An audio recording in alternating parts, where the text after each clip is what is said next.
we're doing NBA player props here on PrizePicks for Tuesday, March 14th. Before I get started, there's a link in the description below to sign up for PrizePicks, or you guys can use promo code TUFF to sign up.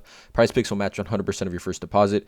There's a Discord link in the description where the main server is completely free. We do also have that Patreon link in the description where I post all the plays I'm making on PrizePicks for each given sport that I do play. Again, I do need to mention I'm not a gambling expert, and this is not financial advice. Simply just plays I'm personally looking at making. Hopefully give you guys some insight and analysis to make your own player prop decisions here. But let's get right into it, you guys. We have a pretty decent slice slate today, and both the YouTube plays yesterday did cash. Killian Hayes had 11 assists. His line was at 8.5. We took the over, and Drew Holiday his line was at 7 assists. He came up clutch for us and hit the over with 8 assists total. So 2-0 yesterday, looking to definitely replicate that today. 2 plays that I'm targeting. Pretty decent size slate as well. 1, 2, 3, 4, 5, 6, 7, 8 games on the slate today. Obviously, a ton of injury notes to keep an eye on here as well.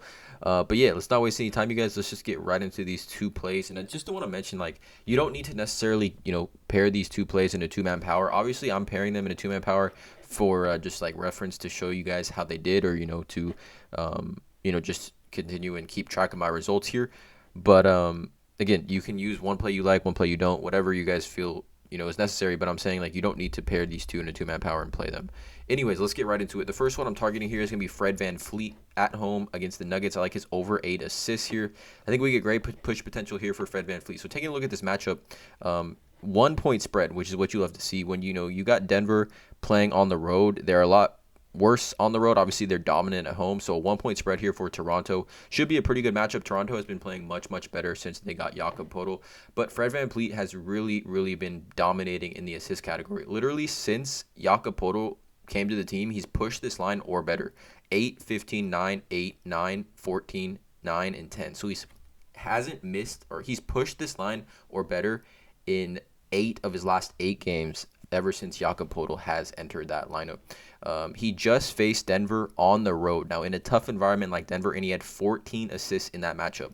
14 assists in that matchup on 21 potential assists versus Denver on the road. Now, back at home here, where teams obviously tend to shoot better, much, much better at home. We take a look at point guard's recent game luck against the Nuggets, right?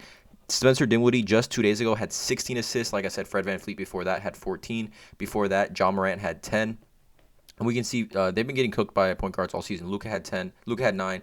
LaMelo Ball had 12 here. I mean, the Denver Nuggets on the season over the last 15 games, giving up the most assists to the point guard position over the last 15 games. And even across the whole season, the most assists to the point guard position for the whole year. But more specifically, over the last 15, 10.6 assists to the point guard position that the Nuggets are giving up here. This should be a pretty good, good competitive matchup where obviously Fred VanVleet's going to see a ton of minutes. He obviously plays a ton of minutes. They don't really have a true backup point guard. I mean, projected on RotoWire for 37 minutes tonight. If this game is close, obviously he's going to play that many minutes. I think regardless, he's going to play 35-plus minutes here tonight. Some pretty good odds for us here as well. If we take a look at Fred VanVleet and his assists odds, let's just take a quick look at where this is at. I believe it's at 8.5 on almost every sports book. So we do get that 0.5 discount with push potential here. Yeah, you can see here even minus 113, even odds here on FanDuel at over 8.5. 0.5 discount on PrizePicks. Like I said, push potential, massive push potential. I think at bare minimum, we're looking at Fred VanVleet getting 8 assists. I mean, if we take a look here, Fred VanVleet over his last 6 games, averaging 16.2 potential assists and 9.8 assists total assists per game. And it's just really, really gone up since Jakob Poeltl has entered the lineup. If we just break this down really quick, let's just do ATL Hawks off the court, and let's go to Toronto. We're doing this live for everyone. Again, by the way, this is rotowire.com. I can't show you the URL. It's not showing on the screen recording, but rotowire.com/basketball/on-court -on-off. All right, just find RotoWire on-off court stats for this. I think this is a great tool. You guys, again, want to share that resource with everyone. But if you take a look at the Toronto Raptors with Jakob Poeltl on the floor, all right, and let's just do this because he hasn't been on these last 30 days. View stats. Fred VanVleet with Jakob Poeltl on the floor averages 10 assists. This is per 36 minutes in a 193.8 minute sample size. He averages 10 assists. So a great spot here in an elite matchup. He just had 14 assists against Denver on the road on 21 potential assists. Fred VanVleet over 8 assists is going to be the first play. And then the second one here is going to be Anthony Davis. And I'm looking at his over 51.5 fantasy score. Now, again, if you don't like fantasy score, I also really like his over 26.5 points. tonight. I think he has had two kind of weaker games where he hasn't been too involved in the offense. The Lakers lost last game where AD just was kind of, I mean, he played well, but just not aggressive offensively. I mean, he has not gotten to the free throw line at all these last two games. Look at his free throws made, right? He was dominating getting to the line in the last two games against Toronto and New York, which are two very tough matchups for centers already, but he had 0 free throws and 1 free throw made over those last two games. I think Darvin Ham, the Lakers, again, I'm a Laker fan, so I watch these games. I think they kind of go and force feed AD. Love the matchup here on the road against his former team as well, the New Orleans Pelicans. So let's just talk about fantasy score again. If you don't like fantasy score, you could pivot to 26.5 points. Just wanted to share that with you guys. But Anthony Davis here, game log this season against the Pelicans, right? It's FanDuel's equivalent to PrizePicks. He's hit the over in all 3 games against the Pelicans this year, 56.5, 62.3, and 59.2. He's hit the over on this in all 3 games against his former team. The last game he played in New Orleans, this game is on the road. He had 62.3 fantasy, 34, 14, 3 assists, 1 steal, and 2 blocks, only 2 turnovers, shot 13 for 25 from the field. This has a 1-point spread as well, so it should be a very, very close matchup. This has extreme amounts of playoff implications as well. Like, the Lakers need to win this game. They absolutely need to win this game. I can't see a scenario where AD doesn't play massive minutes here. Look, he's projected for 36. The addition of D'Angelo Russell back into the lineup has kind of affected Anthony Davis here. If we take a look at his game log this season without LeBron, obviously this has a pretty high hit rate. 51.5 is what would be a push here. So 1, 2, 3. I mean, he has an extremely high hit rate, right? Anthony Davis, obviously, fantasy points per minute with LeBron off the floor is extremely high. But just take a look at this, like last game against the Knicks, which is a tough matchup for centers.